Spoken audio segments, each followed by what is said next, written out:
یہی حساب جو ہے آج کل کے موجودہ دور کے لبرل اور سیکولر بے دینوں کا ہے۔ انہوں نے بھی یہی حال کیا ہے کہ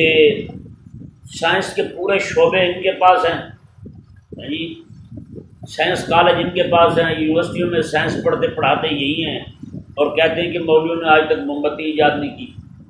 مولویوں نے آج تک کیا ایجاد کیا ہے؟ بھائی سائنس کے شعبے تمہارے پاس ہیں، سارا کچھ تمہارے پاس ہے، ایجاد تم نے کیا۔ میڈیکل شعبے سارے تمہارے پاس ہیں، میڈیکل کا سارا فنڈ تمہارے اوپر خرچ ہوتا ہے، پیراڈول کی گولی اس کے متبادل تم تیار نہیں کر سکے آج تک، قوم کو سر درد کی گولی نہیں دے سکے، ساری دوائیاں تمہاری باہر کی آتی ہیں، فارمولے سارے باہر کے ہیں، تم نے کیا کیا ہے؟ اوپر سے تانے مولوی دیتے ہیں، مولوی کی وجہ سے ساری ترقی کی ہوئی۔ وہ اسلام آباد میں قائد اعظم یونیورسٹی ہے، اس کا ڈین ہے پرویز ہود نام کا، وہ انتہا درجے کا بے ہوتا ہے نام راست،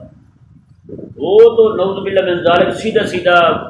بکواس کرتا ہے، کریم آقا علیہ السلام کے بارے میں بولتا ہے، علماء کے خلاف بولتا ہے، وہ کہتے ہیں انہوں نے دیا ہی کیا ہے نعوذ باللہ من ذالک، یہ تو کچھ نہیں دے سکے ہو بھائی، سارے شعبے تمہارے پاس ہیں، تم نے کیا دیا ہے؟ یہ تو سوال تم سے، یہ تو وہی بات ہو گئی، الٹا چور جو ہے وہ کوتوال کو ڈانٹے، ہے چور وہ جو محافظ ہے، RSS سیکورٹی گارڈ ہے، اسی کو ڈانٹ رہا ہے، عجیب بدماشی ہے ان کی ہے یہ نہیں؟ سائنس کے شعبے سارے انہیں کے پاس ہے نا، وزیر ٹیکنالوجی انہیں کے ہیں، سارا کچھ انہیں کے، یا مولوی ٹیکنالوجی کے وزیر ہیں، بتائیں یہ مولوی ٹیکنالوجی کا وزیر ہو یعنی سائنس کے شعبے مولوی کے پاس ہوں، پھر تو پکڑو ہی نہیں، اگر ان کے پاس نہیں ہے، جن کے پاس ہے ان کو گریبان پکڑو، آج تک تم نے کچھ نہیں کیا، جو کرنے والے تھے بیچارے ان کو پکڑ کے تم نے جیلوں میں ڈالا ہے، ان پہ پابندیاں عائد کی ہیں تم نے۔ امریکہ کی غلامی ایسے تھوڑی ہوگی،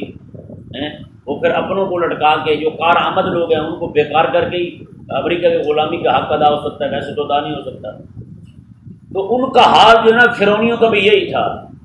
اب دیکھیں نا، پوری حکومت فرعون کے پاس ہے، پورا نظام فرعون کے پاس ہے، اور کہہ رہے ہیں کہ جناب یہ نحوست ہے، نعوذ باللہ موسیٰ علیہ السلام کی اور ان کے صحابہ، ان کی وجہ سے ہماری زمینوں میں کھیتی نہیں ہو رہی، ہماری زمینیں جو ہیں وہ فارغ پڑی ہوئی ہیں، درخت جو ہیں وہ پھل نہیں لا رہے۔